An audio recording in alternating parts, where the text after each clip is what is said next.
Il-Partit Nazzjonalista se jibqa' jiġġieled għal kwalità ta' ħajja li tixirqilna dan kien il-messaġġ komuni li waslu 3 kelliema li jindirizzaw l-attività politika li saret fis-Siġġiewi.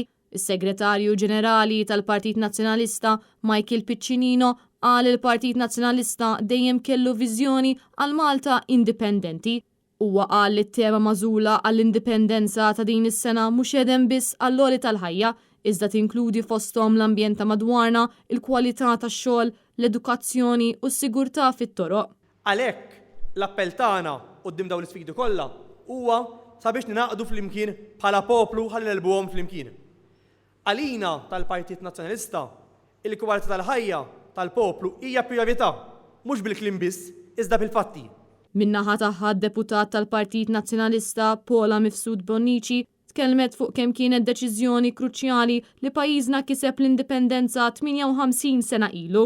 Il-Partit Nazzjonalista kellu Prim Ministri illi taw il-vera indipendenza lil poplu Malti, ġabu id-demokrazija, il-ġustizzja, il-libertà tal-espressjoni f'pajjiżna, poġġew lil Malta fuq il-mappa tad-dinja u ġabu prosperità ekonomika f'pajjiżna.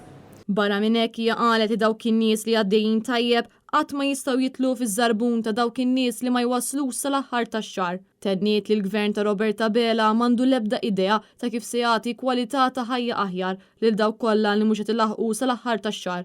Min-naħa tiegħu id-deputat tal-Partit Nazzjonalista Mark Anthony Sammut tkellem dwar il-ftehim skandalus li sar ma' Sokar u l-Electrogas. Aktar ma jgħaddi żmien, aktar qed joħroġ ċar li dan kien proġett fejn ir-riskji kollha erfajnihom aħna, il-poplu, imma l-profitti kollha ħadhom u għadu qed jieħodhom ħadd ieħor.